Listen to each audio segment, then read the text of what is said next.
Saya Muhammad Idi Ikhwan akan menerangkan tentang pengenalan kepada kumpulan saya. Pertama sekali, etika ini berasal dari perkataan ethos yang dalam bahasa Greek yang bermaksud sikap, adab dan sifat yang membentuk dan menentukan tindak tanduk sesebuah golongan.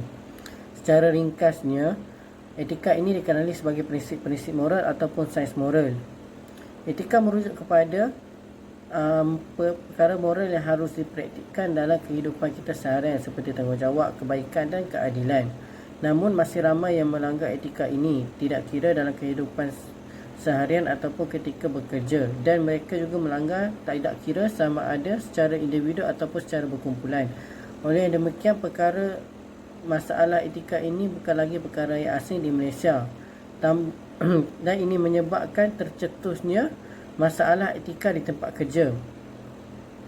Masalah etika ini menyebabkan produktiviti dan prestasi sebuah syarikat akan merudum. Lebih membimbangkan lagi, punca ini sebenarnya berpunca daripada orang dalaman syarikat itu sendiri. Ini disebabkan oleh sifat integriti yang rendah dan tidak mengambil berat terhadap masalah etika ini. Mereka memandang remeh masalah ini dan menyebabkan perkara ini semakin merebak dan berleluasa. Untuk kajian kali ini, kami membincangkan masalah etika yang berada di salah sebuah jabatan di dalam organisasi. Kami mengambil organisasi yang sebenar yang bertapak di Malaysia untuk memastikan kajian kami lebih dipercayai dan kedapatan kajian kami lebih tepat. Untuk latar belakang syarikat yang kami ambil sebagai model penyelidikan kami adalah Jabil, iaitu sebuah syarikat penghilangan dan pengeluaran terkenal di Malaysia.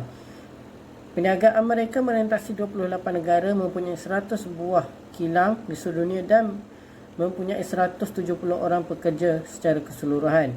Syarikat ini diasaskan oleh James Gordon dan William Bill Moran pada tahun 1966 di Detroit, Michigan, Amerika Syarikat. Syarikat ini juga membengkalan dan berasal dari Amerika Syarikat. Syarikat ini menawarkan perkhidmatan reka bentuk perindustrian mengutamakan estetika dan kebolehgunaan pemasangan dan penutup sistem papan litar bercetak. Perkhidmatan reka bentuk ini merangkumi reka bentuk dimensi dan analisis pemasangan elektronik dan optik. Selain itu, Jabil menyediakan perkhidmatan reka bentuk bantuan komputer yang melibatkan ujian pengesahan dan perundingan reka bentuk pemasangan PCB.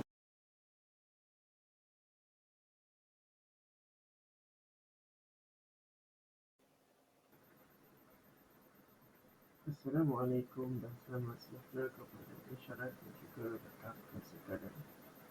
Saya Muhammad Akira bin Fauzi, nombor metrik JG 11989/21. Di sini saya akan membentangkan isu-isu etika terhadap organisasi di bahagian sumber manusia. Antara isu yang akan dibentangkan ialah pemilihan dan juga penetapan jawatan pekerja. Amalan pemilihan dan pengambilan pekerja amat penting bagi menjamin kejayaan sesebuah organisasi. Jabatan sumber manusia perlu memainkan peranan bagi menilai dan melakukan tapisan secara terperinci supaya calon-calon yang akan diambil dan diserah adalah berkualiti dan mampu memberi nilai tambah kepada organisasi. Hal ini supaya ia tidak menjadi beban kepada organisasi untuk menguruskan mereka sama ada dari segi disiplin dan juga perilaku. Tanpa strategi yang tersusun, organisasi akan menerima kesan yang buruk, kesan daripada kesilapan pemilihan pekerja, dan ia akan mengganggu operasi organisasi. Namun demikian, terdapat beberapa cabaran oleh Jabatan Sumber Manusia dalam menguruskan pemilihan dan pengambilan pekerja, yang mana ia akan melibatkan peningkatan kos di samping organisasi perlu memaksimumkan keuntungan syarikat. Selain itu, pengambilan pekerja baru juga boleh memberi kesan kepada perletakan jawatan pekerja yang sedia ada kerana tidak berpuas hati dengan polisi syarikat dengan mengambil pekerja baru dan menawarkan gaji yang lebih murah serta tiada kenaikan kepada pekerja yang lama.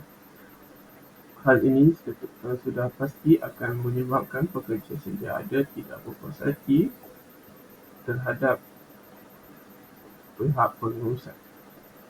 Seterusnya, peletakan jawatan oleh pekerja sedia ada akan memberi satu kesan kepada pihak organisasi kerana pihak organisasi perlu menyediakan latihan kepada pekerja-pekerja baru. Seterusnya, ia akan melibatkan kos perbelanjaan yang agak besar.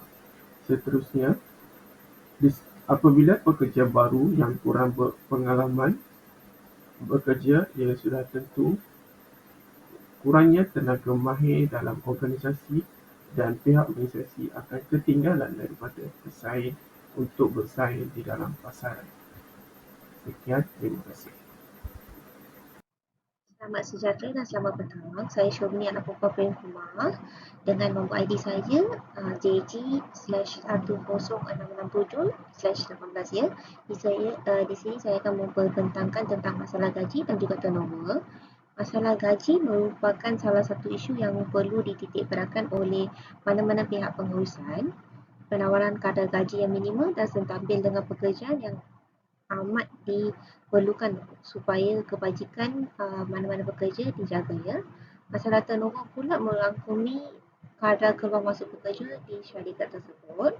Dalam konteks organisasi, turnover selalu saling berkait rapat dengan kadar penghunian iaitu kekerapan pekerja keluar masuk dalam syarikat tersebut. Kadar turnover syarikat selalu menjadi tinggi dan perkara ini sangat tidak produktif kepada syarikat. Kadar turnover bagi syarikat ini seharusnya berada pada kadar yang ketat atau dalam kadar yang rendah, mencerminkan kestabilan organisasi melalui tabir urus, pengurusan dan pentadbiran yang bagus.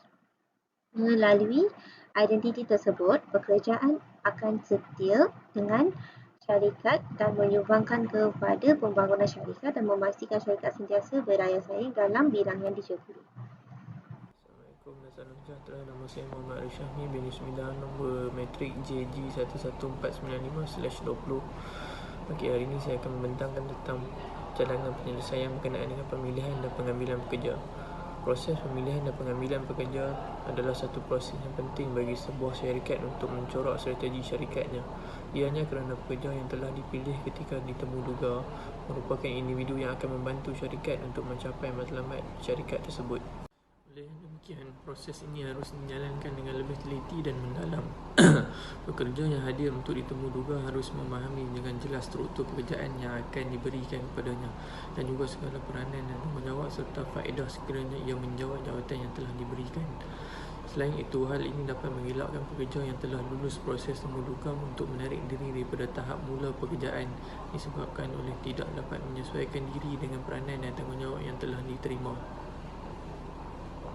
Selamat sejahtera kepada doktor dan rakan sekalian. Nama saya Gunawati Sukumaran, nombor metrik JG/11924/21.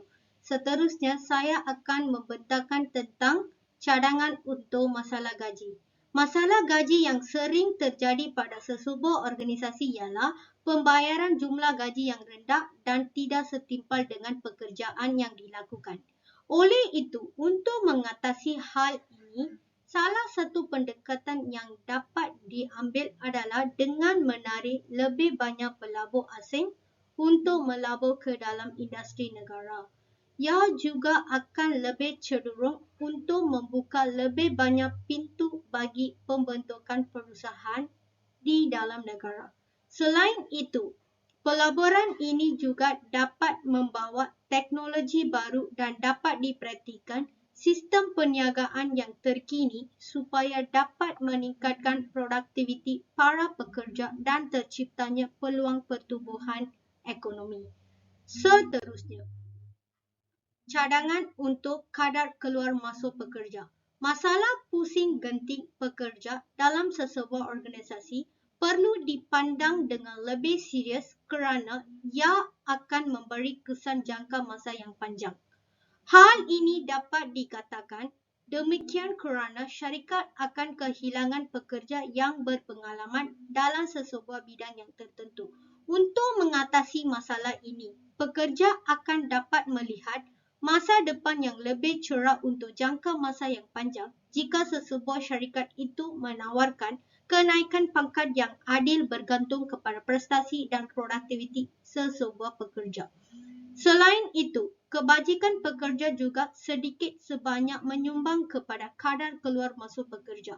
Pekerja juga akan merasa sumbangan tenaga dan kemahiran yang dipraktikkan kepada syarikat dihargai sekiranya syarikat menjaga kebajikan pekerja dari segi kesihatan dan kesejahteraan.